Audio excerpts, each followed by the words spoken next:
वो किस वजह से हो रहा है? क्योंकि उन्हें सद्भक्ति मार्ग नहीं मिल रहा। संत रामपाल जी महाराज भी कोई मुर्दे को जीवित कर सकते हैं क्या जी? हाँ जी बिल्कुल, और ये सच्चाई है। तो जब संत रामपाल जी महाराज ही जेल में है तो इस पूरे तामझाम का क्या मतलब रह जाता है? श्री राम का देख लीजिए, 14 वर्ष तक वनवास हुआ। ये किसी की चोरी करके नहीं गए, मर्डर करके नहीं गए, ये आजादी चाहते थे। आज होगा आमना सामना। बिना समय गवाए इस वीडियो की शुरुआत करते हैं। पहला सवाल मैं करता हूं संत रामपाल जी महाराज के श्रद्धालुओं से। मेरा नाम जसविंदर सिंह जी, मैं सिरसा से हूँ। हम संत रामपाल जी को गुरु क्यों बनाए? क्योंकि अन्य संत भी हैं, उनको गुरु बना लेंगे। सवाल नंबर 1, दुनिया में लाखों धर्म गुरु हैं। संत रामपाल जी महाराज को गुरु क्यों बनाएं? आइए देखते हैं आध्यात्मिक बहस। संत रामपाल जी महाराज को क्यों गुरु क्यों बनाए जी? गुरु में क्या होती है कि बहुत सारी क्वालिटीज होती हैं। आपको वो गुरु जो सभी को इक्वली ट्रीट करे, जो सभी को इक्वली ज्ञान दे और एक ही परमात्मा की डेफिनेशन बताए, वो ही पूर्ण संत होता है। संत रामपाल जी महाराज जी जो है वो शास्त्रों के अकॉर्डिंग ज्ञान बताते हैं। अभी आपने पहले भी संत देखे होंगे और भी गुरु देखे होंगे, लेकिन किसी ने भी शास्त्र खोल के हमें नहीं दिखाया।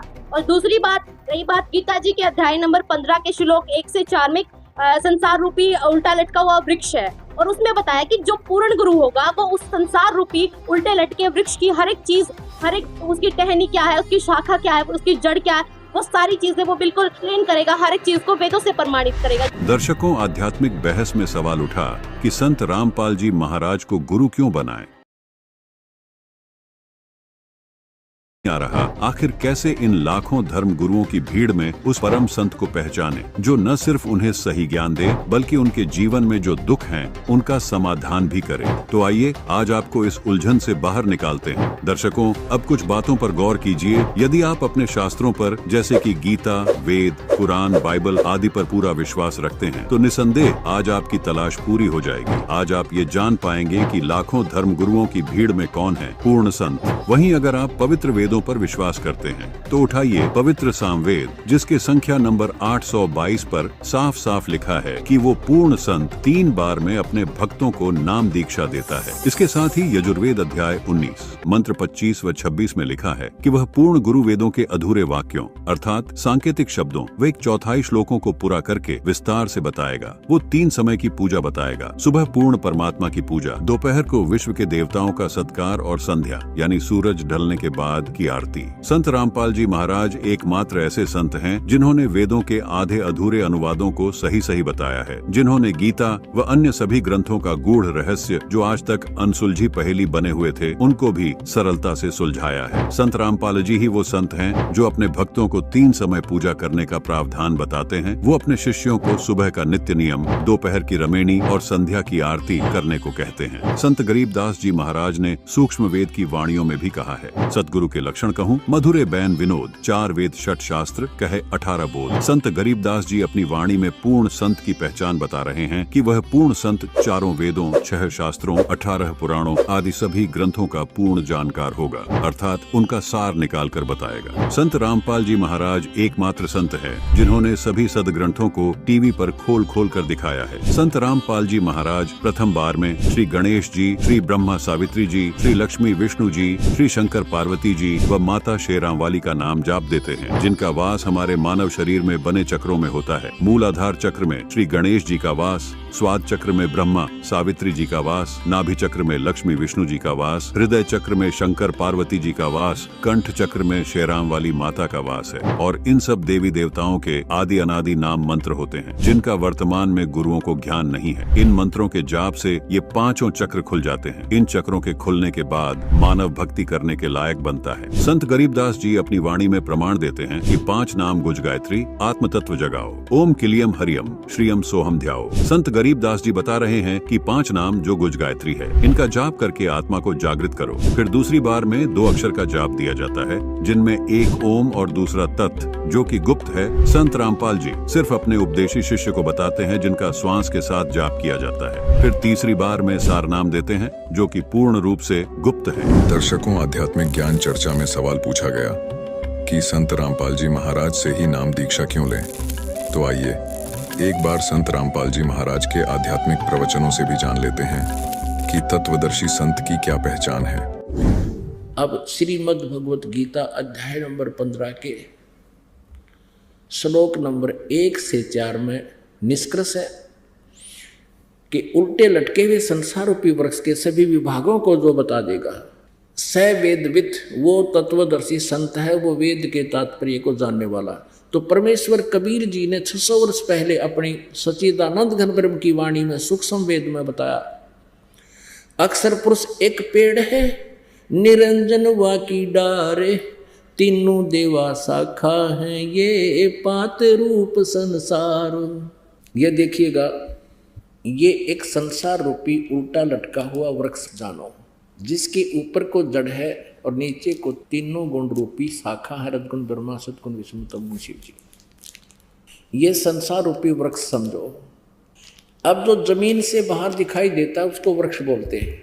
अब यहाँ परमात्मा कबीर जी ने कहा था अक्षर पुरुष एक पेड़ है, ये अक्षर पुरुष, इसको अक्षर पुरुष कहो, परब्रह्म कहो, अक्षर ब्रह्म कहो। ये तो तना तो समझो अक्षर ब्रह्म, अक्षर पुरुष है, और सरपुरुष या सरब्रह्म कहो, ये सरब्रह्म कहो या सरपुरुष कहो, ये काल है, ज्योति निरंजन है, ब्रह्म है, गीता ज्ञान दाता है।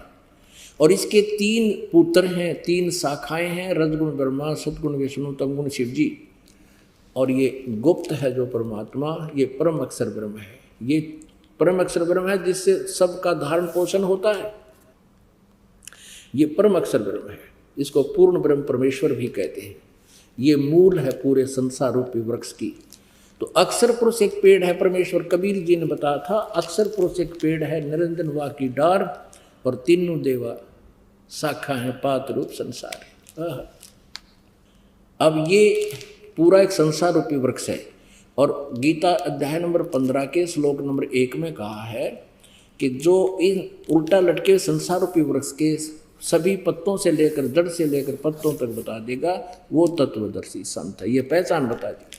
श्रीमद् भगवद गीता अध्याय नंबर 15 के श्लोक नंबर 1 से 4 का निष्कर्ष है कि जब तत्वदर्शी संत मिल जाए और वो ऐसे बताएगा, ये उसकी पहचान है। उसके पश्चात परमेश्वर के उस परम पद की खोज करनी चाहिए, जहाँ जाने के बाद फिर लौटकर कभी संसार में साधक नहीं आते, उनका पूर्ण मोक्ष हो जाता है। और जिस परमेश्वर ने सारे ब्रह्मांडों की रचना की है, अर्थात संसार रूपी वृक्ष की प्रवृत्ति जिससे विस्तार को प्राप्त हुई है, उसी की पूजा करनी चाहिए, गीता ज्ञानदाता दृढ़ता से कहता है। अपने विषय में गीता ज्ञानदाता अध्याय नंबर 4 के श्लोक नंबर 5 और 9 में, गीता जी अध्याय नंबर 2 के श्लोक नंबर 12 में, गीता जी अध्याय नंबर 10 के श्लोक नंबर 2 में खुद कहता है कि अर्जुन, तेरे और मेरे बहुत जन्म हो चुके हैं, तू नहीं जानता, मैं जानता हूं।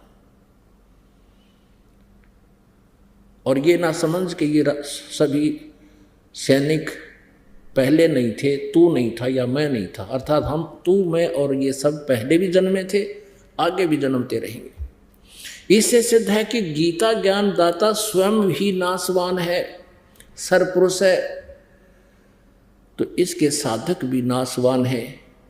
तो ये इसलिए कह रहा है कि तू सर्वभाव से उस परमेश्वर की शरण में जा, गीता जी अध्याय नंबर 18 के श्लोक नंबर 62 में, कि जिसकी कृपा से तू परम शांति को और सनातन परम धाम को, शाश्वतम स्थानम, उस कभी न नाश होने वाले उस स्थान सतलोक को, अविनाशी लोक को प्राप्त हो जाएगा। दर्शकों, जैसा कि आपने देखा कि संत रामपाल जी महाराज ने गीता जी के अध्याय 15 के श्लोक 1 से 4 में वर्णित संसार रूपी पीपल के वृक्ष को विस्तार से समझाया, जिसको केवल एक तत्वदर्शी संत ही समझा सकता है। साथ ही गीता जी के उन गूढ़ श्लोकों का भावार्थ भी समझाया, जिन श्लोकों में पूर्ण परमात्मा के बारे में बताया गया है। फिर से एक प्रमाण इन्होंने बताया सर कि संत रामपाल जी महाराज का ज्ञान औरों से अलग है, क्योंकि वो शास्त्र खोल के दिखाते हैं। क्या और संत शास्त्र खोल के नहीं दिखाते? मैं श्री भगवान चरखी दादरी से आऊं, मेरा एक ही कहना है, गीता जी की ये दुनिया भर के श्लोक बताते हैं। गीता जी में तो एक चीज लिखी है, जैसा कर्म करेगा वैसा फल देगा भगवान। तो ये कौन सा न्यारा चीज बता रहे हैं, बताइए। मेरा नाम कमलजीत है, मैं हिसार से हूँ। श्री भगवान जी ने कहा कि जो जैसा करेगा वैसा काटेगा जी, लेकिन हम पवित्र सनातनी धर्म को मानने वाले लोग हैं जी। अगर हम उस धर्म से बिलोंग करते हैं तो हमें ये भी पता होगा यहाँ पे ये बताया जाता है भी हमें अच्छे कर्म करने चाहिए। कंपेयर करोगे ना तो आपको पता चलेगा कि अच्छे कर्म हम करें कैसे, वो बताने वाला भी तो चाहिए ना कर्म हमें कैसे करने चाहिए, और वो कर्म कैसे करने हैं, वो भक्ति विधि कैसे अपनानी है, वो हमें संत रामपाल जी महाराज ने खोल के बताई। अब सवाल निकलकर सामने आया कि गीता में कर्म को महत्व दिया गया है। व्यक्ति को कर्म करना चाहिए, फल की चिंता नहीं करनी चाहिए। तो आइए अब ये भी समझ लेते हैं कि कर्म कौन से करने चाहिए और कैसे करने चाहिए। सोचिए, एक आदमी के पास 2 खेत हैं। उनमें से एक खेत को वो रोज जोतता है, उसकी देखभाल भी करता है। उसने उसकी मिट्टी इतनी उपजाऊ बना ली है कि बीज डालते ही पौधा उग जाएगा। अब वहीं दूसरी ओर वह दूसरे खेत की देखभाल नहीं करता, उसकी तरफ ध्यान नहीं देता, उसमें उगे खरपतवार को भी नहीं हटाता। अगर वह आदमी उपजाऊ बने खेत में बीज न डाले तो क्या उस खेत की मिट्टी को उपजाऊ बनाने का कोई फायदा हुआ? वह खेत बिल्कुल वैसा ही है जैसा दूसरा खेत है जिसमें खरपतवार उगे है। बिल्कुल ऐसा ही हमें मनुष्य जीवन को मानना पड़ेगा। प्रत्येक मनुष्य का धर्म है कि आप अच्छे कर्म करो, किसी का बुरा ना करो। लेकिन सिर्फ इतना ही करने से परमात्मा प्राप्ति नहीं होगी। उसके लिए आपको इस मनुष्य रूपी खेत में सतभक्ति रूपी बीज तो डालना ही पड़ेगा, ताकि आपको इस मनुष्य रूपी खेत से पूर्ण लाभ मिल सके। अब रही बात कि कौन से कर्म करने योग्य है और कौन से कर्म करने योग्य नहीं है। यही सवाल अर्जुन के दिमाग में भी उठा। इस सवाल पर गीता ज्ञानदाता ने गीता अध्याय 16 श्लोक 24 में कहा है कि इससे तेरे लिए अर्जुन कर्तव्य और अकर्तव्य की व्यवस्था में शास्त्र ही प्रमाण है। इसे जानकर शास्त्र विधि से नियत कर्म ही करने योग्य है, अर्थात शास्त्रोक्त साधना ही फलदायी होती है और उसी का पालन करना चाहिए। धर्म ग्रंथों के बाहर किसी भी प्रकार की धार्मिक प्रथा या अनुष्ठान मनमाना आचरण है। कहने का भावार्थ यही है कि कर्म तो करने ही चाहिए, लेकिन कौन से कर्म करने चाहिए और कौन से नहीं करने चाहिए, ये भी आपको तत्वदर्शी संत ही बता सकता है, जिसको सब शास्त्रों का पूर्ण ज्ञान हो। वर्तमान में वो तत्वदर्शी संत, जैसा कि आपको प्रमाणित कर चुके हैं, केवल और केवल संत रामपाल जी महाराज ही हैं। कि आप लोग मानव जीवन का उद्देश्य क्या समझते हो? हाँ सर। नमस्कार सर, मेरा नाम अनिल है, मैं राजस्थान से हूँ। जी सर। मैं सिंपल इतना जानता हूँ कि मनुष्य जीवन एक बार मिलता है और ये लाइफ एंजॉय करने के लिए, जीने के लिए जियो, खूब जियो और खूब जी भर के जियो। और आज के टाइम में, प्रेजेंट टाइम में पैसे की बहुत वैल्यू है। जिसके पास पैसा है वो सब कुछ है। भगवान कहीं नहीं है, ये सिर्फ एक मिथ्या है। अगर है तो मैं देखना चाहूंगा कैसा है। दर्शकों, पूरे विश्व में हिंदुस्तान एक ऐसा देश है जो भगवान पर सबसे ज्यादा आस्था रखता है। लेकिन अजीब बात है कि जब बात भगवान के अस्तित्व पर आती है तो लोग बोलते हैं, भगवान किसने देखा है? भगवान तो निराकार है, वो दिखाई नहीं देता। लोग बहुत सारी ऐसी बातें भी कहते हैं जो आस्तिक व्यक्ति को भी नास्तिक की लाइन में खड़ा कर देती है। इस बहस में अब 2 सवाल ये निकलकर सामने आए कि किसने देखा भगवान, मतलब भगवान कौन है, कैसा है, कहां रहता है, और दूसरा सवाल ये कि पैसा ही सब कुछ है। क्या वास्तव में पैसा ही सब कुछ है? आइए सबसे पहले शुरू करते हैं इस सवाल के साथ कि क्या पैसा ही सब कुछ है। दर्शकों, कोरोना महामारी के दौरान लाखों ऐसे लोग थे जिनके पास करोड़ों की संपत्ति थी, लेकिन भगवान की बनाई ऑक्सीजन की कमी के चलते मृत्यु हो गई। करोड़ों ऐसे लोग थे जिनके पास पैसे की कोई कमी नहीं थी, लेकिन कैंसर से तड़फ कर मर गए। हजारों ऐसे लोग थे जिनके पास अरबों की संपत्ति थी, लेकिन एक्सीडेंट में काल का ग्रास बन गए। क्या पैसे ने व्यक्ति के श्वास बढ़ा दिए? क्या उनका पैसा उन्हें कोई लाभ दे पाया? दर्शकों, ऐसे कई उदाहरण हैं जिनके पास अथाह संपत्ति थी, लेकिन मौत से जब सामना हुआ तो कुछ भी काम नहीं आई। ये हैं जानी मानी कंपनी एप्पल के फाउंडर स्टीव जॉब्स। अगर इनकी संपत्ति की बात करें तो इनके पास लगभग 8 खरब 33 अरब रुपए की संपत्ति थी। महज 56 वर्ष की आयु में पेट में कैंसर होने से इनकी मौत हो गई। चंद श्वास तक ठीक से नहीं खरीद पाए। पैसा सब कुछ है या नहीं, आप खुद विचार कीजिए। भगवान की संपत्ति के सामने इंसान की संपत्ति का क्या मूल्य है? ऐसे न जाने कितने ही धनाढ्य लोग इस संसार में हैं, लेकिन हजारों ऐसे मोड़ आते हैं जब आपको एहसास होता है कि जीवन में पैसा महत्वपूर्ण नहीं है। महत्वपूर्ण है ये मानव शरीर, जिसका सबसे मुख्य उद्देश्य है पूर्ण संत से नाम दीक्षा लेकर अपने जीवन का कल्याण करवाना। क्योंकि इस संसार में जीवन हर पल किसी न किसी ऐसी अनहोनी का शिकार हो रहा है जिसकी वो कभी कल्पना भी नहीं कर सकता। अब सवाल ये उठता है कि ये सब कैसे टल सकता है, क्योंकि भगवान तो आज तक किसी ने देखा नहीं है, यहां तक कि आज तक किसी ने स्पष्टता से उसका नाम तक नहीं बताया है। आज आपके इन सभी सवालों के जवाब दिए जाएंगे। वीडियो को अंत तक जरूर देखिएगा। दर्शकों कहते हैं कि इस सृष्टि को बनाने वाला, सबका पालनहार, सबका सृजनहार केवल एक परमात्मा है। ये तो हर कोई जानता है कि कुल का मालिक एक है, लेकिन वो है कौन, उसका क्या नाम है? यहां आकर प्रत्येक धर्म के श्रद्धालुओं का मत अलग अलग हो जाता है। ये महज हिंदू धर्म की बात नहीं है। हर धर्म के श्रद्धालु अलग अलग देवी देवताओं, महापुरुषों, देवीय शक्तियों को किसी न किसी रूप में मान रहे हैं। लेकिन पूर्ण परमात्मा का जब नाम आता है तो सब एक मत हो जाते हैं कि भगवान एक ही है। अगर बात हिंदू धर्म की करें तो कोई कृष्ण को भगवान मानता है, तो कोई विष्णु को, तो कोई माता दुर्गा को। ऐसे ही मुस्लिम, ईसाई और सिख धर्म के श्रद्धालु भगवान को निराकार मानते हुए अपने अपने मतानुसार किसी न किसी महापुरुष को अपना इष्ट मानकर साधना कर रहे हैं। इन सब के बीच बहुत बड़ी तादाद में ऐसे श्रद्धालु भी हैं जो कबीर को भगवान मानते हैं। अब आप सोच रहे होंगे कि कबीर भगवान कैसे हो सकता है? जी हां, जो कबीर आज तक एक कवि के तौर पर, एक संत के रूप में, एक दास व भक्त के रूप में माने जाते थे, उनको एकाएक भगवान कैसे समझा जाने लगा? ये सिर्फ प्रचार का नतीजा है या फिर विचार का विषय? कहते हैं मनुष्य जाति को सबसे श्रेष्ठ इसलिए कहा गया है क्योंकि मनुष्य विचार करने की क्षमता रखता है।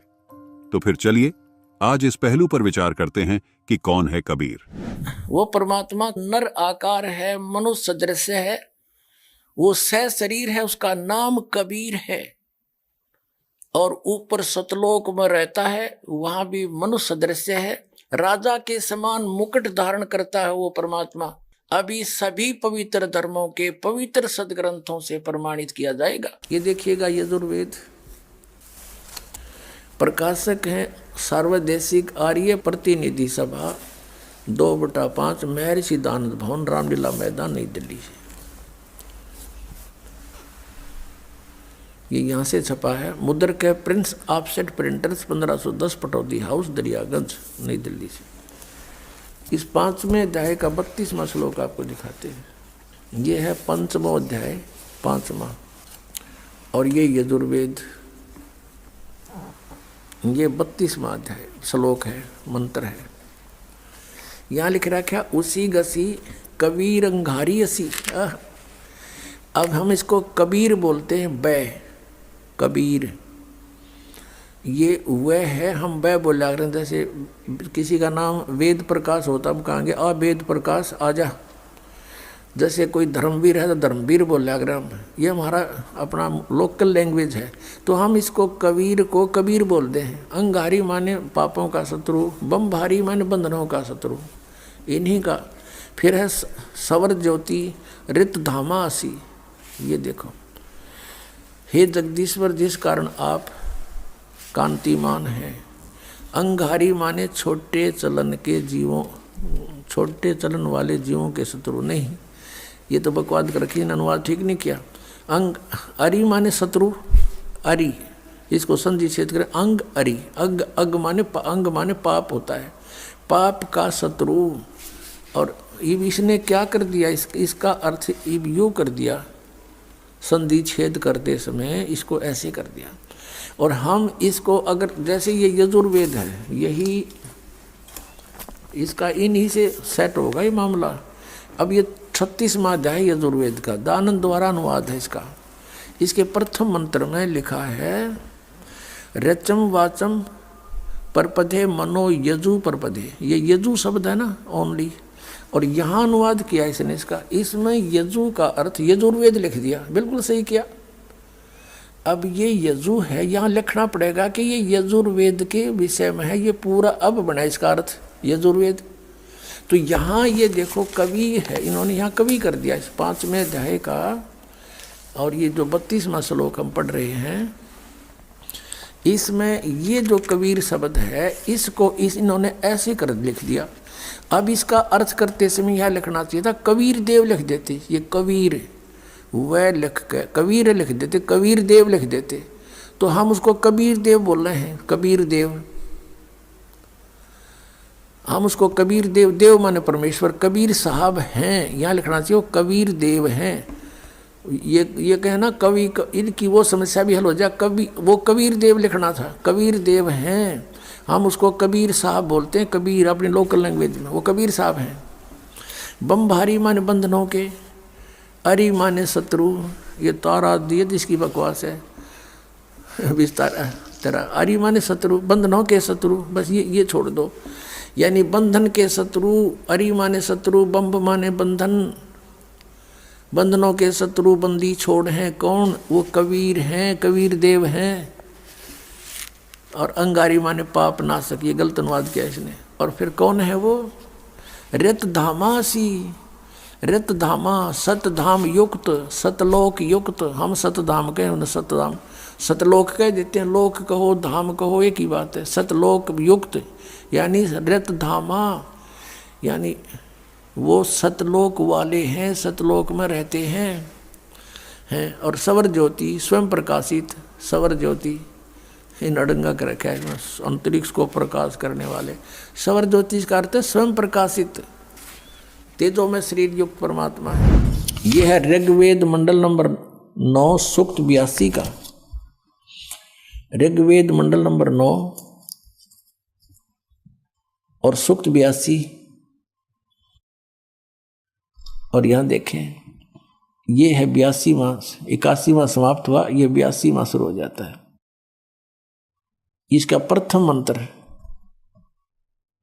इसमें लिखा है कि जो सर्वोत्पादक प्रभु, सबकी उत्पत्ति करने वाला परमेश्वर, प्रकाश रूप है। इसका अर्थ है वो तेजो में स्वरूप साकार है, सद्गुणों की वृष्टि करने वाला, पापों का हरण करने वाला, पाप नाश करने वाला, पाप क्षमा करने वाला है। वह राजेव, राजा के समान, राजेव, इसका अर्थ है राजा के समान आगे लिखा है। ये देखना, ये 269 पृष्ठ पे पढ़ रहे हैं। कोई भ्रमत कर देगा कि दूसरा पृष्ठ दिखा दिया होगा। ये 270 दिखाऊंगा। ये देखो 270, यहाँ लिखा है 82 का, पहला पढ़ रहे हैं 82 का, 9 के 82 का। राजा के समान दर्शनीय है, वो देखने जोगा है, विजिबल है, वो साकार है, राजा की तरह तो मनुष्य जैसा ही हुआ। और वह है पृथ्वी आदि लोक लोकांतरों के चारों ओर शब्दमान हो रहा है। वह वर्णीय पुरुष को, वर्णीय माने अच्छी आत्मा को, श्रेष्ठ पुरुष को, जो दृढ़ भक्त है, जो दृढ़ भक्त है उसको पवित्र करता हुआ प्राप्त होता है। देखिएगा ऋग्वेद मंडल नंबर 9 सूक्त 82 का। अब 2 पढ़ते हैं। वो परमात्मा किस उद्देश्य से आता है? हे परमात्मन, उपदेश करने की इच्छा से आप महापुरुषों को प्राप्त होते हो, अच्छी आत्माओं को, महान आत्माओं को प्राप्त होते हो। और आप अत्यंत गतिशील पदार्थ के समान हमारे आध्यात्मिक यज्ञों को प्राप्त होते हो। यानी अत्यंत गतिशील पदार्थ के समान, यानी जैसे बिजली चलती है, बिजली जैसी गति से आप, और उपदेश करने के लिए आते हो यहाँ पर, सच्चा ज्ञान देने के लिए। आप कबीर देव हैं, आप कबीर देव, यह लिखना था, सर्वज्ञ लिख दिया, आप यहाँ लिखना था आप कबीर देव हैं। हम उसको कबीर साहब कहते हैं। आप कबीर साहब हैं, शुद्ध स्वरूप है। अब जैसे ये अभी आपको दिखा था, जहाँ यजु लिखा हो तो यजुर्वेद लिखना पड़ेगा वहाँ पर। वो इन्होंने किया भी है। महर्षि दानंद ने यजुर्वेद के 36वें अध्याय के प्रथम मंत्र में यजु का अर्थ यजुर्वेद किया है। तो यहाँ लिखना था वो कबीर देव है, वो शुद्ध स्वरूप है। हमारे पापों को हे दूर करके, हे सोम, हे अमर परमात्मा, हमको सुख दे। अब यहाँ है ऋग्वेद मंडल नंबर 9 सूक्त चम्मन के, और मंत्र नंबर 3 में स्पष्ट किया है कि सूर्य के समान जगत प्रेरक वह परमात्मा, यह परमात्मा। इसका सीधा सार ले लेते हैं, लोगों को पवित्र करता हुआ भुवनोपरि, भुवनोपरि संपूर्ण ब्रह्मांडों, भुवन माने लोकों के ऊपर, ऊर्ध्व भाग में, ऊपर भाग में वर्तमान है, विराजमान है, तिष्ठति वहां बैठा है। ऋग्वेद मंडल नंबर 9 सूक्त नंबर 86 में।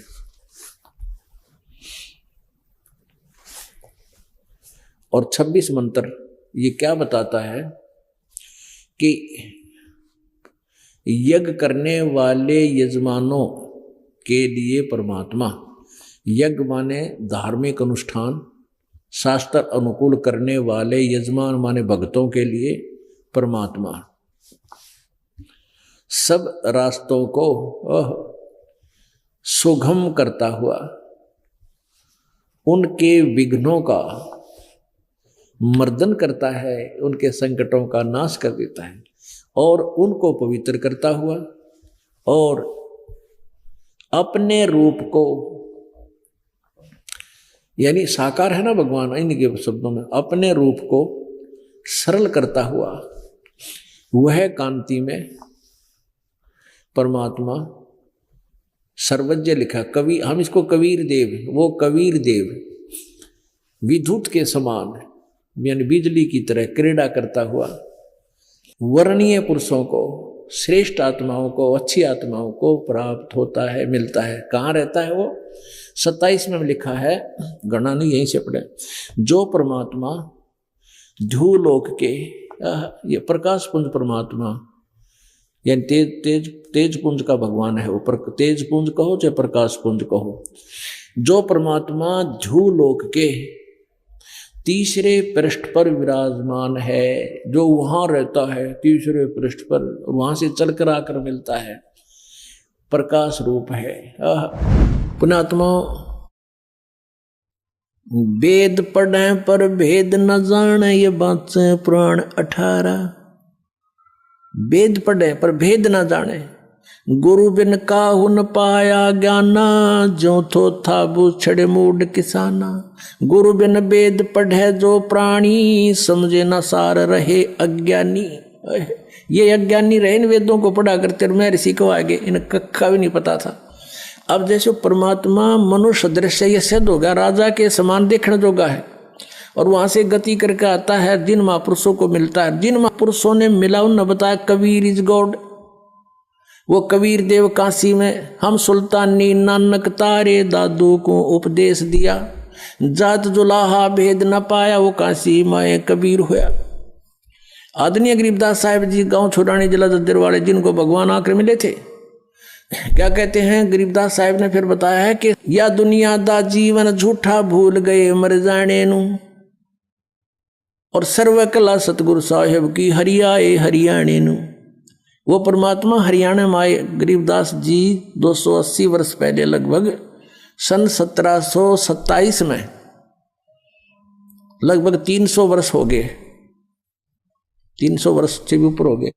सन 1727 में परमात्मा आए थे, और सन 1966 में हरियाणा और पंजाब अलग हुए। जब हरियाणा क्षेत्र का नाम पड़ा था, यो हरियाणा प्रांत बना था, उससे भी कितने वर्ष पहले, 200-250 वर्ष पहले परमात्मा ने लिख दिया, बोल दिया था। गरीबदास साहिब जी ने कहा था कि हरि आए हरियाणे नू। उनके वचन से फिर यो हरियाणा क्षेत्र आज बनकर रहा, ताकि हम इस परमात्मा की वाणी को समझा सकें। अगर ये वाणी 200 वर्ष पहले बोलते, 100 वर्ष 50 वर्ष पहले से बोलते, तो कौन से कहाँ थे? हरियाणा था ही नहीं, जब नाम निशान नहीं था। तो यो हरियाणा बनवा दिया, रीबिया वाणी हमारे को याद दिला दी कि हरि आए हरियाणे नू। दर्शकों, संत रामपाल जी महाराज ने वेदों से ये तो प्रमाणित कर दिया कि वह परमात्मा कबीर हैं और वह शहशरीर हैं। आइए अब आपको प्रमाण दिखाते हैं, वह परमात्मा किस किस को मिले। जिनको परमात्मा आकर मिले, वो अपना साक्षात्कार कराकर अपनी समर्थता से परिचित करवाया। गवाह नंबर 1, धनी धर्मदास, बांधवगढ़ मध्य प्रदेश। धनी धर्मदास वो महान आत्मा है जिनको परमात्मा कबीर स्वयं आकर मिले और उनसे पवित्र कबीर सागर लिपिबद्ध करवाया। धर्मदास जी को तत्व ज्ञान समझ आया और वो व्याकुल हो उठे। इसके बाद धर्मदास जी के बहुत विनय करने पर परमात्मा कबीर जी ने उन्हें अपना निजधाम सतलोक दिखाया व अपनी संपूर्ण जानकारी दी। गवाह नंबर 2, नानक देव जी। सिख धर्म के प्रवर्तक गुरु नानक देव जी का जन्म सन 1469 वर्तमान पाकिस्तान के पंजाब प्रांत तलवंडी भाई नामक जगह पर एक हिंदू परिवार में हुआ। एक दिन परमात्मा कबीर जी नानक देव जी को बेई नदी पर मिले और उन्हें वास्तविक ज्ञान समझाया। उनको सतलोक दिखाकर अपना गवाह बनाया। गवाह नंबर 3, दादू दयाल जी, अहमदाबाद, गुजरात। संत दादू दयाल जी का जन्म गुजरात प्रांत के अहमदाबाद में विक्रमी संवत 1601 यानी सन 1544 को एक ब्राह्मण परिवार में हुआ था, जिन्हें परमात्मा कबीर जी एक बूढ़े बाबा के रूप में सन 1551 में मिले थे और उन्हें अपना गवाह बनाया। दादू दास जी को अपने साथ सतलोक ले गए और अपनी समर्थता से परिचित करवाया। गवाह नंबर 4, गरीबदास जी महाराज। गरीबदास जी महाराज का जन्म सन 1717 वर्तमान हरियाणा प्रदेश के जिला झज्जर के गांव छुड़ानी में हुआ। परमात्मा कबीर जी ने बालक गरीबदास जी को नाम उपदेश दिया। वो उनकी आत्मा को शरीर से निकालकर अपने साथ सतलोक ले गए। गवाह नंबर 5, मलुकदास जी, इलाहाबाद, उत्तर प्रदेश। संत मलुकदास जी का जन्म कड़ा, जिला इलाहाबाद, उत्तर प्रदेश के कक्कड़ खत्री अरोड़ा परिवार में हुआ था। आदरणीय मलुकदास जी को 42 वर्ष की आयु में परमात्मा कबीर जी मिले थे। गवाह नंबर 6, संत घीसादास जी महाराज, बागपत, उत्तर प्रदेश। घीसादास जी का जन्म उत्तर प्रदेश के जिला मेरठ, वर्तमान जिला बागपत, गांव खेखड़ा में विक्रमी संवत 1860 यानी सन 1803 में हुआ था। परमात्मा कबीर जी ने घीसादास जी को मंत्र उपदेश दिया तथा उनकी आत्मा को शरीर से निकालकर अपने साथ सतलोक ले गए। गवाह नंबर 7, सन 1244 में परमात्मा कबीर जी समस्त्रबेस के रूप में रूमी को मिले थे। परमात्मा कबीर जी की अपनी पुण्य आत्माओं को मिलने की ये सूची बहुत लंबी है। नामदेव, रामदेव पीर, हजरत मोहम्मद, मीराबाई जैसी बहुत सारी पुण्यात्माओं को भी परमात्मा कबीर जी मिले व सत्य ज्ञान समझाया, वास्तविक भक्ति विधि बताई। आइए अब आगे बढ़ते हैं और देखते हैं कि इस आध्यात्मिक बहस में और क्या सवाल निकलकर सामने आते हैं। संत रामपाल जी महाराज के श्रद्धालु तो देखिए परमाणु का जखीरा लेकर बैठे हुए हैं। हर एक शास्त्र से गीता हो वेद, तो पता नहीं लोग इसको क्रिटिसाइज क्यों करते हैं। खैर आज की इस डिबेट में सब क्लियर हो ही जाएगा। तो आप देख रहे हैं कि इनके पास ऐसे वेद मंत्र, गीता के मंत्र रटे हुए हैं। फिलहाल यहाँ पर मैं देख पा रहा हूँ कि युवा पीढ़ी की तादाद बहुत ज्यादा। उधर से भी सवाल आ रहा है, मैं जरूर आऊंगा सर आपके पास। एक और सवाल है जो आम समाज के मन में उमड़ता रहता है कि इन बच्चों की अभी पढ़ने लिखने की उम्र है, अपना करियर बनाने की उम्र है। ये अपना करियर छोड़कर, पढ़ाई लिखाई छोड़कर यहाँ आश्रम में क्या कर रहे हैं, जी बताइए। पहली बात तो सर हम पढ़ाई छोड़ नहीं रहे। आपने काम पढ़ाई छोड़कर, पढ़ाई बिल्कुल नहीं छोड़ी है। मैं खुद अपनी पढ़ाई कर रही हूँ, कॉम्पिटिटिव एग्जाम्स की तैयारी करते हैं। और जो ये सद्भक्ति है ये किसी प्रकार से हमें पढ़ाई से दूर नहीं करती, हमारे करियर को बनाने में कोई बाधा नहीं देती। इसमें ऐसी कोई भक्ति नहीं है कि हमें सुबह दोपहर शाम को 2-2 घंटे बैठ के कोई हटियोग करना है, भाई मंत्र पढ़ने हैं, आंख बंद करके ऐसे बैठ जाएंगे, ऐसी कोई भक्ति नहीं है। ये सद्भक्ति है। इस सद्भक्ति से हमारे करियर पे कोई इफेक्ट नहीं होता। प्लस ये है कि जो हमारी बुरी आदतें हैं उनसे, इन सद्भक्ति की वजह से, इनके ज्ञान की वजह से हम दूर है। आज हम देखते हैं युवा वर्ग है, उसमें नशे का इतना ज्यादा होता जा रहा है कि लोग नशा कर रहे हैं। अपने स्टैंडर्ड को मेंटेन करने का, अपने आप को कूल शो करने के लिए वो नशा कर रहे हैं और भी बहुत सी बुरी आदतों में फंस रहे हैं। ड्रग्स, आज हमारे हिंदुस्तान में भी इतने ज्यादा ड्रग्स लोग लेने लगे हैं। युवा वर्ग स्पेशली वो बहुत ज्यादा ड्रग्स में फंस चुके हैं। वो चीजें हैं जो हमारी दूर बनाती है, ना कि ये सद्भक्ति है। ये तो हमें बुरी आदतों से बचाती है और हमें एक अच्छाई का मार्ग देती है। आज देश में क्या हो रहा है, धर्म के नाम पर धर्म के ठेकेदारों ने धंधे खोल रखे और कुछ नहीं है, सब बकवास बातें हैं। पढ़ने वाले बच्चे को पढ़ना चाहिए, भक्ति करने के लिए तो दिल में आस्था होनी चाहिए। पॉइंट है बॉस, एकदम सही बात निकल करके आई। हाँ जी, इसका कोई जवाब जी बताइए। सर ने एस्पिरेंट्स की बात की, यूपीएससी एस्पिरेंट्स की मेन फोकस किया कि भी बच्चों को तो पढ़ना चाहिए। तो क्या आपका ये मानना है कि बस बच्चों को पढ़ने के लिए छोड़ देना चाहिए, उन्हें ना तो कोई सामाजिक जानकारी देनी चाहिए, ना उन्हें हमारी जो होली बुक्स है उनका ज्ञान भी नहीं करवाना चाहिए? हमारी सनातन भक्ति तभी से चली आ रही है और आज हमारी गुरुकुल व्यवस्था भी आपने देखी होगी। उस समय के जो बच्चे थे उनको देखेंगे और आज की युवा पीढ़ी को देखेंगे तो कितना अंतर पाएंगे। उस समय में कितनी रिस्पेक्ट अपने गुरु के लिए होती थी, अपने टीचर के लिए होती थी, और आज के युवा वर्ग को देखिए, उनके अंदर अगर सद्भक्ति की थोड़ी बहुत भी भावनाएं होती, अगर ज्ञान उन्हें होता सदभक्ति का तो वो अपने से बड़ों की रेस्पेक्ट करते। आज के हम युवा वर्ग देखते हैं कि वीडियो शूट होती है, क्लास में टीचर को पीट देते, थप्पड़ मार देते। ऐसा युवा वर्ग आज तैयार हो रहा है। वो किस वजह से हो रहा है? क्योंकि उन्हें सदभक्ति मार्ग नहीं मिल रहा। मान लिया आपने, ये तो सोशल चीजें है, ये तो मोरल चीजें है, लेकिन कोई बताने वाला भी होना चाहिए। और बताने वाला भी होते हैं, अब माँ बाप भी बताते हैं बच्चों को, लेकिन वो इतना अच्छे से गाइड नहीं हो पाते क्योंकि उनका जो मेंटली स्ट्रेंथ है ना, वो सदभक्ति से, ज्ञान से, हमारे ग्रंथों से वो एक अलग दिशा लेती है। शिक्षा, ये एक ऐसा शब्द है जो आम से खास बना देता है। लेकिन अगर शिक्षा शब्द को हम केवल भौतिक शिक्षा तक ही सीमित रखें तो सही नहीं होगा। भौतिक शिक्षा के जरिए अगर आप आध्यात्मिक शिक्षा प्राप्त करते हैं तो सही मायने में आप शिक्षित हैं, वरना भौतिक शिक्षा से केवल आप चतुरता और अहंकार युक्त होकर अपने जीवन को विनाश की तरफ ही लेकर जाएंगे। दरअसल शिक्षा मानव जीवन पर एक उपकार है ताकि हम अपने सद्ग्रंथों को समझ सकें, हमसे वो भूल न हो जो हमारे पूर्वजों से हुई, जिनको इन तथा कथित विद्वान कहे जाने वाले धर्म गुरुओं, कथावाचकों ने मूर्ख बना रखा था, क्योंकि इन तथा कथित धर्म गुरुओं ने भी केवल शिक्षा ग्रहण की, आध्यात्मिकता नहीं। जिससे ये चतुर हो गए, वही गलती आज नहीं दोहरानी चाहिए। हमें केवल शिक्षा ग्रहण नहीं करनी, बल्कि शिक्षा के जरिए आध्यात्मिकता ग्रहण करनी है, ताकि हम अपने शास्त्रों को पढ़कर मानव जीवन के मूल उद्देश्य को समझकर मनुष्य जीवन का कल्याण करवा सकें। केवल शिक्षा को महत्व देने से नुकसान ये हुआ कि आज भी ये तथाकथित धर्मगुरु संस्कृत शब्द व्रज का मतलब आना बता रहे हैं, क्योंकि वो जानते हैं कि आज का युवा केवल शिक्षा ग्रहण कर रहा है, उसका लाभ नहीं उठा रहा है। वरना आप तुरंत शब्दकोश निकालकर उनके सामने रखते और बताते कि आप गलत बता रहे हैं।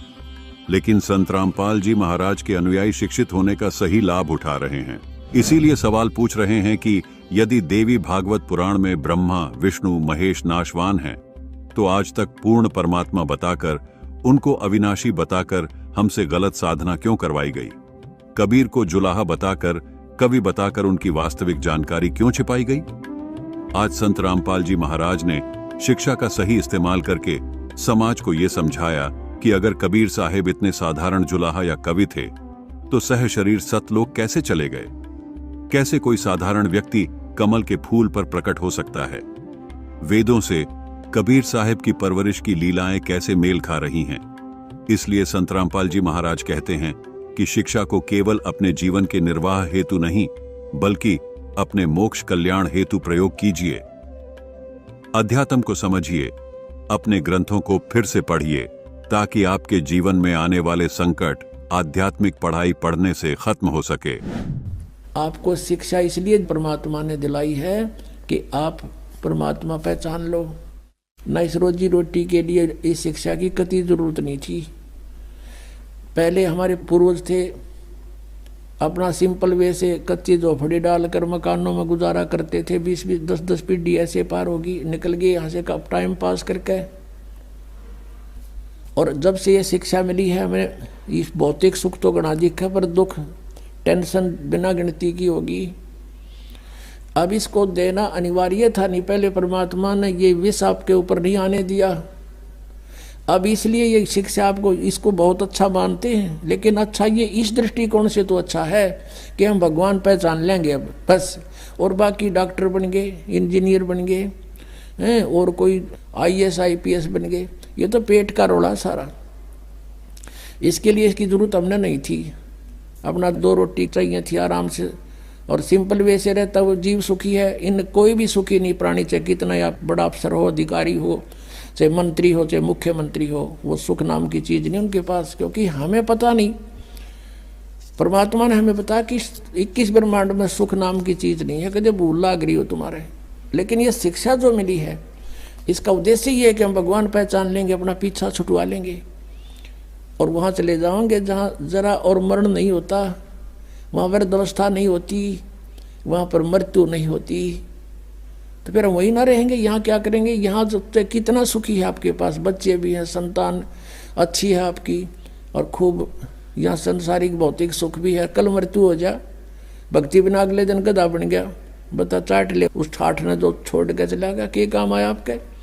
तो परमात्मा कहते हैं हम जब मृत्यु तो होगी होगी, ये परिवार भी आपके साथ नहीं जाएगा, ठीक है, इसमें रहते हुए बच्चों को भी इस मार्ग पर लगाओ, इसी सीढ़ी पर चढ़ा दे उनको भी, और आशा करे कि दोबारा यहाँ नहीं आएंगे।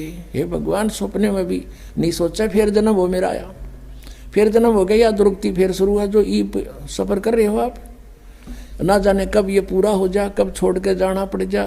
ऐसे कैर में हम रह रहे हैं, हर कति निश्चिंत ठाठ बना रहे हैं, नाचे कूदे भंगड़े पावे ऐसे गंदे लोक में, और नाचन कूदन का, गाने सुने, फिल्म देखे, ये कैसी रुचि बन जाती है आप लोगों की। फिर आपका छींट नहीं लाग रही इस ज्ञान की, आपने समझा नहीं इस परमात्मा क्या कहने आए थे हमारे लिए, तुम कहाँ पड़े हो और निकलो यहाँ से। फिर हमारा छींट नहीं लगी अभी, तो हमारे गहराई से जख्म बनना चाहिए अंदर शरीर में, आत्मा में, कि हम कहाँ रह रहे हैं।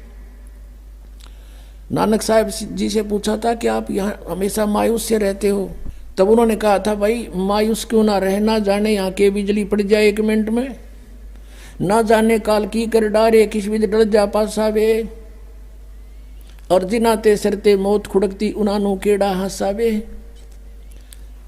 एक विवाह हुआ, विवाह की तैयारी थी, लड़के वाले नाचे कूदन डीजे ला रखे, बहुत मस्ता रखा।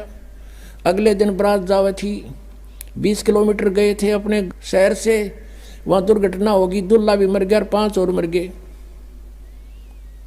पहले दिन तक डीजे बाजे नाचे थे, अगले दिन समाचार पेपरों में उनकी रोते हुए बिलखते हुए की चित्र देख के आत्मा रो रही थी कि भगवान, हे परमात्मा, बड़ी आँख खोल लिया आपने हमारी। कहते ना जाने काल की कर डारे किस भी ढल जा पासावे, और जिनाते सरते मौत खुड़कती उन्होंने केड़ा हंसावे। 1 सेकंड का भरोसा नहीं के बिजली गिर जा और यहाँ नाचे कूदे फंड करे, तो बिना ज्ञान के नशे में आदमी ऐसी गलती कर सकता है। कबीर ये माया अटपटी सब गट आन अड़ी, और किस किस ने समझाऊं या कुएं भांग पड़ी।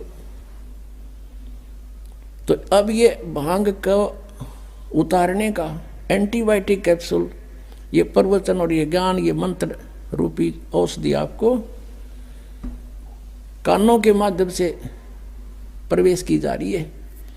तो इससे जब पता चलेगा, अध्यात्म ज्ञान से परिचित होंगे, तब हम सफल होंगे। आइए आध्यात्मिक ज्ञान चर्चा में आगे बढ़ते हैं और देखते हैं कि आगे क्या होता है। तो संत रामपाल जी महाराज के श्रद्धालुओं की सुई आखिरकार ग्रंथों पर आकर ही क्यों अटकती है? देखो सर, अपने मन की तो सब बता रहे हैं। अब हम अगर हमारे गुरुजी संत रामपाल जी महाराज जी ये सब चीजें बुक में खोल के नहीं दिखाते, हमारी होली बुक्स में, बुक भी मैं ये नहीं कह रही कि कोई भी बुक उठा के बता दी, अगर होली बुक्स में नहीं दिखाते तो कोई भी नहीं मानने को तैयार होता। क्योंकि जैसे शुरुआत जब हुई थी तो लोगों का मानना था कि जो पृथ्वी है वो सूरज के चारों तरफ नहीं घूमते बल्कि सूरज घूमता है। लेकिन जब ये परिवर्तन हुए तो हमें जानने को मिला कि सच्चाई क्या है। तो इसी प्रकार में जो संत रामपाल जी महाराज जी हैं वो अपनी सदग्रंथों से बता रहे, इसीलिए आज मानव समाज को ये मानना पड़ेगा। अब मानो या ना मानो, लेकिन जो सच्चाई है वो तो सच्चाई रहेगी। अब हमारे सदग्रंथ कह रहे तो इसमें गलत क्या है? दर्शकों, जिस प्रकार हमारा देश संविधान से चलता है, उसी प्रकार ये सभी लोक ब्रह्मांड भी भगवान के संविधान से चलते हैं। आप जिस देश में रह रहे हो, उस देश में आपको क्या करना है और क्या नहीं करना है, किस जुर्म की क्या सजा होगी, ये सब देश का संविधान तय करता है। इसी प्रकार आपको क्या भक्ति साधनाएं करनी है, क्या साधनाएं नहीं करनी है, ये सब भगवान का संविधान तय करेगा। और ये संविधान लिखा है पवित्र 4 वेदों में, 4 वेदों का सार कहे जाने वाली गीता जी में और पवित्र सूक्ष्म वेद में। इनमें लिखे श्लोक, मंत्र, वाणियां ही हमें बता सकती हैं कि हमें क्या साधना करनी चाहिए, क्या नहीं करनी चाहिए। इसीलिए संत रामपाल जी महाराज के अनुयायियों की सुई शास्त्रों पर आकर रुक जाती है। चलिए इस आध्यात्मिक ज्ञान चर्चा में देखते हैं कि और क्या खास बातें निकलकर सामने आती हैं। तो मैं सवाल जेल से रिलेटेड आपके बीच रखता हूं। तो सवाल मेरा ये है कि संत रामपाल जी महाराज पिछले 10 वर्षों से जेल में है। तो जब संत रामपाल जी महाराज ही जेल में है तो इस पूरे तामझाम का, इतने ज्यादा आश्रमों का क्या मतलब रह जाता है? जी, कृष्ण जी भगवान जी का जेल ਦੇ ਵਿੱਚ ਹੀ ਜਨਮ ਹੋਇਆ। ਗੁਰੂ ਨਾਨਕ ਦੇਵ ਜੀ ਵੀ ਜੇਲ੍ਹ ਦੇ ਵਿੱਚ ਰਹੇ। ਸੰਤ ਰਾਮਪਾਲ ਜੀ ਮਹਾਰਾਜ ਦਾ ਇਹਨਾਂ ਦੀ ਲੀला है परमात्मा। जैसा कि अभी जिक्र हुआ है कि श्री कृष्ण जी भी जेल में थे, लेकिन जब श्री कृष्ण जी का जन्म हुआ था तो जेल के गेट अपने आप खुल गए थे। संत रामपाल जी महाराज के लिए क्यों नहीं खुल रहे गेट अपने आप? थोड़ा सा जवाब उधर से आया, उसी पे क्रॉस क्वेश्चन आ गया, तो मैं जवाब, बाकी पूरा जवाब भी लूंगा, पहले उसी सवाल का जवाब ले लेता हूँ जो अभी उठा है। जी, इनका कहना है कि और जो जैसे श्री कृष्ण थे उनके वो द्वार खुल गए थे, तो मैं आपसे पूछना चाहूंगी क्या उनके जीवन में आगे कोई कठिनाइयां नहीं हुई? उन्होंने कितने युद्ध लड़ने पड़े, उनके स्वयं के परिवार के जो थे वो उनके विरोधी थे, उन्होंने कितने कष्ट से। श्री कृष्ण जी को ही क्यों लेते हैं? श्री राम का देख लीजिए, 14 वर्ष तक वनवास हुआ, क्या वो कष्ट में नहीं था? वो क्या जेल नहीं थी उस समय की? तो वो जेल ही थी। और देख लीजिए चाहे ईसा मसीह जी हो, उनका जीवन कितना कष्ट में रहा था, लोगों ने किस प्रकार से उन्हें प्रताड़ित करते हुए कितने दुख में जीवन उनका रहा। जिसने आज तक समाज में पूरा इतिहास उठा के देख लो आप, जिसने गलत का विरोध किया है ना, उसके साथ ऐसा ही किया है समाज ने। दर्शकों, ये बेहद महत्वपूर्ण सवाल है। अक्सर संत रामपाल जी महाराज के भक्तों को इस सवाल का सामना करना पड़ता है। कभी कभी उनके भक्त इस सवाल को लेकर असहज भी नजर आते हैं, क्योंकि हर कोई अपने गुरु के दीदार का प्यासा होता है। संत रामपाल जी महाराज के शिष्य इस सवाल को लेकर क्या जवाब देते हैं, आइए जानते हैं। हाँ जी, तो श्री कृष्ण जी के जीवन परिचय को दिखाते हुए आपने सुना ही होगा कंस, केसी, चाणक्य और भी तमाम से राक्षस। तो वापस से फिर उसी सवाल पर आ जाता हूँ मैं कि संत रामपाल जी महाराज अभी जेल में। बहुत से लोगों के मन में ये सवाल है, ये धारणा है, आम जनता के मन में ये धारणा है कि जी मैं संत रामपाल जी महाराज से नाम ले लूंगा, वो जेल से बाहर आए उसी दिन ले लूंगा, है जी। ये धारणा इन लोगों के मन में, काफियों के मन में अभी मिल जाएगी। इसका जवाब बताओ जी। नमस्कार सर। नमस्कार जी। नरेश सर की दादरी। जी सर बताइए। इन लोगों का सवाल है बार बार जेल में जेल में जेल में। देखो, जेल में तो निर्दोष भी चला जा सकता है। हमारे महात्मा गांधी जी थे, जेल में गए थे, क्या उन्होंने क्या कोई एटीएम फाड़ के गए थे किसी का, या बैंक लूट के गए थे? वो भी जेल में गए थे। सुभाष चंद्र और राजगुरु सुखदेव, ये तो फांसी टूट गए थे। लेकिन ये कारण क्या था इनका? ये किसी की चोरी करके नहीं गए, मर्डर करके नहीं गए, ये आजादी चाहते थे। उसी प्रकार हमारे जगत गुरु तत्वदर्शी संत रामपाल जी महाराज सत भक्ति देकर सब आत्माओं को यहाँ से काल की जेल से आजाद कराने के लिए सत भक्ति दे रहे। तो दर्शकों, देखा आपने, संत रामपाल जी महाराज के शिष्यों का कहना है कि संत रामपाल जी महाराज जेल में नहीं, बल्कि उनके साथ ही हैं। हर पल उनके मौजूदगी का उन्हें एहसास होता है, जैसे किसी मोबाइल टावर की रेंज मोबाइल को संचालित करती है। उसी तरह संत रामपाल जी महाराज की शक्ति को जेल की दीवारों से रोक पाना असंभव है, और शायद यही कारण है कि लाखों लोग लगातार संत रामपाल जी महाराज से जुड़ते जा रहे हैं।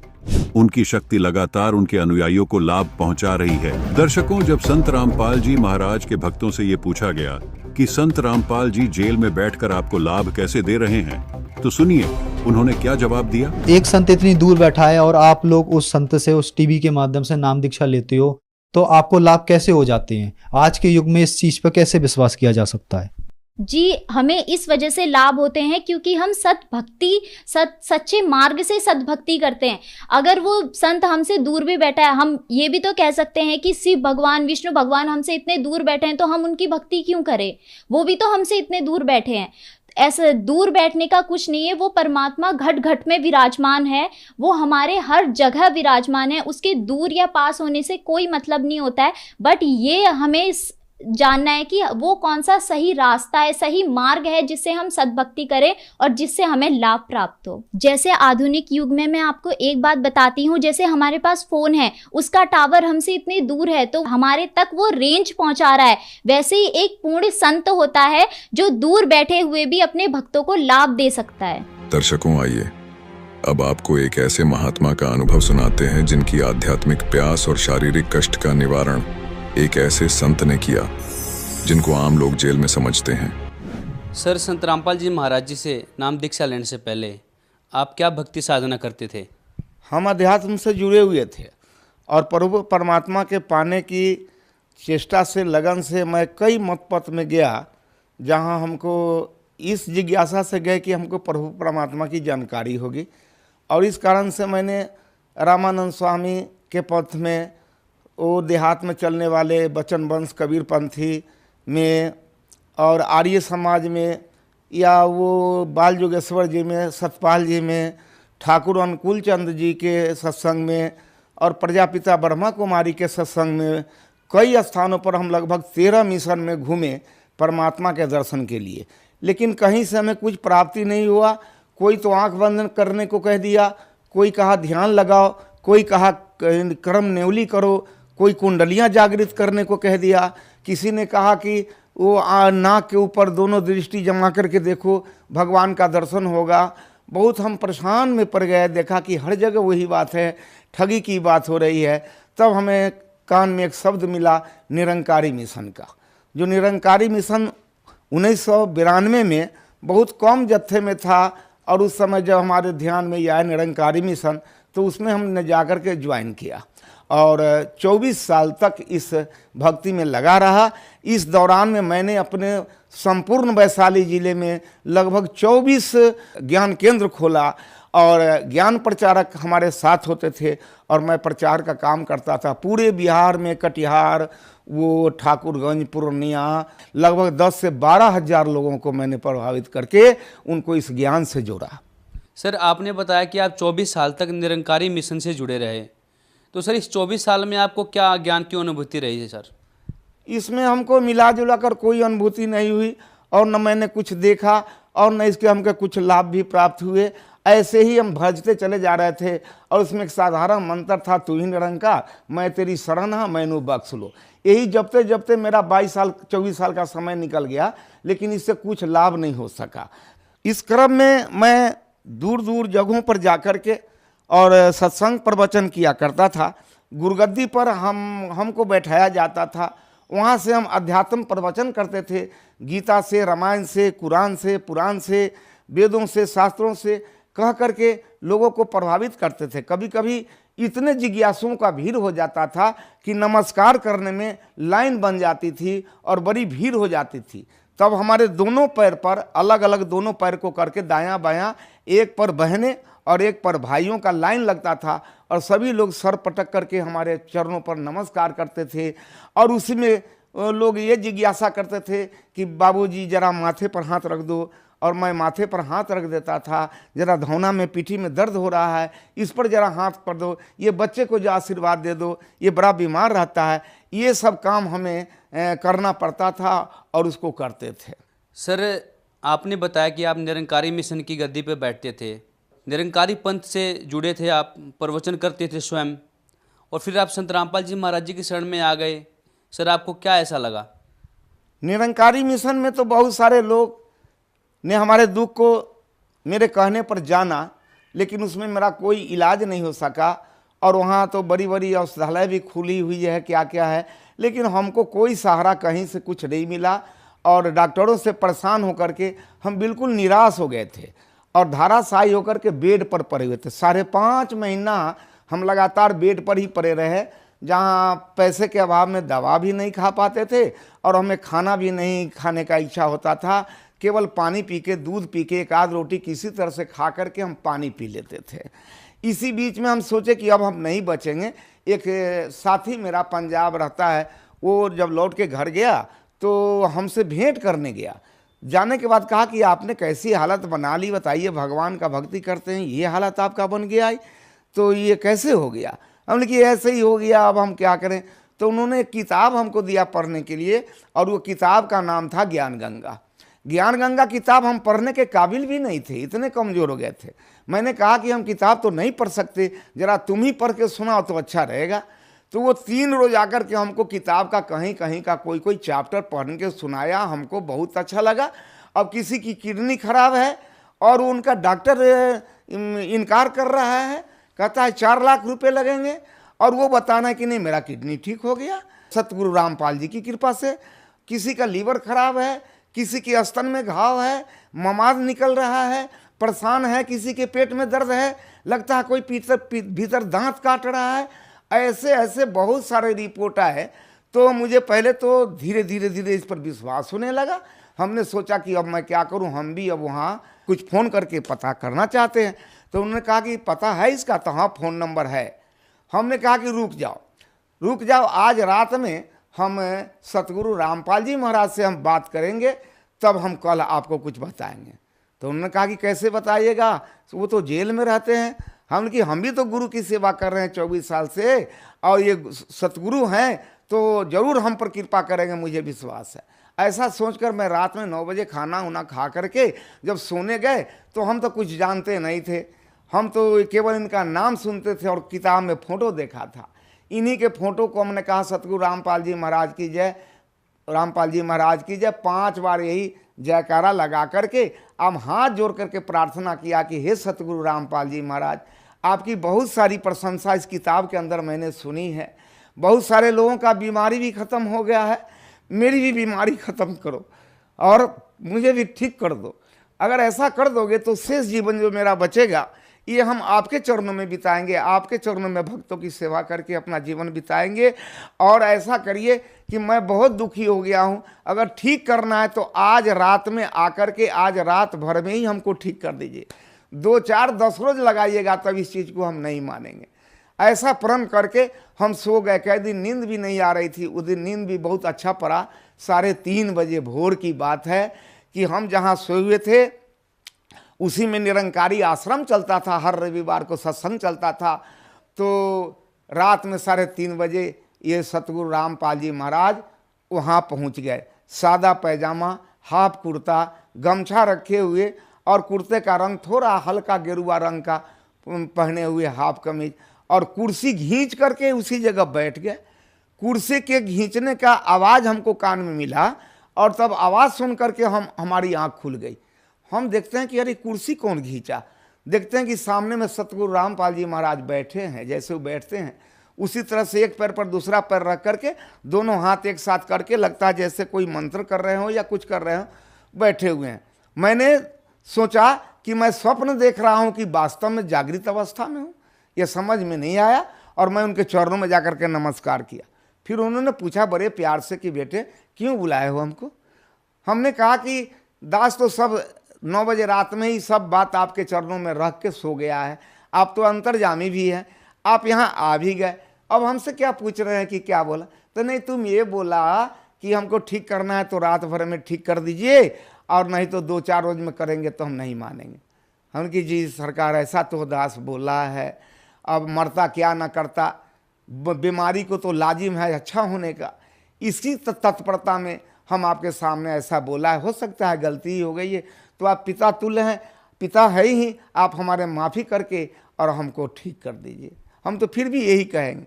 हंसने लगे, कहे कि बेटे तुम्हारे सर पर बहुत सारे भार हैं, बहुत सारे बोझ लाद लिया तुम, ये बताओ तुम्हारे चरणों में कितने आदमी का सर गिरा है। हमने कहा इसकी कोई गिनती नहीं है, अनगिनत है। वो 50,000 लाखों लोग इस पर माथा पटके होंगे, इस चरण पर, इसका कोई ठिकाना नहीं है। अब बताओ इतने दिन का जटिल बीमारी तुम कहता रात भर में ठीक कर दो, ठीक तो हो जाओगे। तू नाम दीक्षा ले ले, भक्ति कर, मर्यादा में रह, तू ठीक हो जाएगा। और मेरे पास आ गया तो मैं कुछ होने वाला नहीं, घबराओ नहीं। और ये सब पूछ करके और हमको कहे कि जब ठीक है, जब ऐसी ही बात है तो फिर कल से तू ठीक हो जाओ। ऐसा कह के हमारे सतगुरु रामपाल जी महाराज जो आकर के हमको बताए और वहाँ से चले गए। जाने का भी क्रम देखा तो अद्भुत लगा हमको, जैसे हनुमान जी एक पैर नीचे सीधा करके और एक पैर मोड़ करके और ऊपर दक्षिण की दिशा में इस तरह से उड़ गए। बहुत देर तक हम खड़ा होकर देखते रह गए जब तक आंख से ओझल नहीं हुआ और दक्षिण दिशा की तरफ चले गए। मैं फिर चौकी पर बैठ गया, जो 6 महीना से उठ नहीं पा रहा था, खा नहीं पा रहा था, चहल टहल नहीं पा रहा था। मैंने अपने बाजू पर बाजू रख के अंदाज किया कि मेरी क्या हालत है, तो मैं अपने में बहुत दुरुस्ती पाया, ताकत पाया और हमको लगा कि कोई नई ताजगी आ गई। और मैं बिछावन पर से उठ करके सामने मेरा रोड है, उसी रोड पर चला गया और 4 किलोमीटर पैदल हम चले गए, घूम करके टहल के 4 किलोमीटर चले आए। और उस दिन से हम बिल्कुल ठीक हो गए। अब हमको लगता है कि वो दर्द भी हमको अब स्वप्न के रूप में भी कोई महसूस नहीं होता है कि दर्द हो रहा है या नहीं हो रहा है। वो लगता है अब है ही नहीं, वो पत्थर उथर सब खत्म है सतगुरु रामपाल जी महाराज की कृपा से। सर आपको पूरा विश्वास है कि आपके गुरु संत रामपाल जी महाराज जेल से बाहर आएंगे, क्या निर्दोष है? पूरा विश्वास है। जब हमारे इतने बड़े बीमारी से वो हमको निकाल सकते हैं, हमारे पित्त के थैली में से पत्थर निकाल सकते हैं हाथ प्रेस करके बिना छुरी का। डॉक्टर कह रहे थे कि चाकू लगेगा तुम मर जाओगे, तुम तो चीनी का बीमारी है। तो जब हमको निकाल सकते हैं, हमारे हमको उठाकर खड़ा करा सकते हैं, हम कैसे समझे कि जेल में है? अगर जेल में होते तो मेरे पास मेरे बिस्तर के नज़दीक जाकर कैसे बैठ जाते, मेरी हाल कैसे पूछ लेते और कैसे कहते कि जाओ तू कल से ठीक हो जा। अगर वो जेल में होते तो कैसे निकल करके चले आते। अब निर्णय आपको करना है। जिस संत की शक्ति हमेशा अपने भक्तों के साथ है, तो वे जेल में कैसे हो सकते हैं।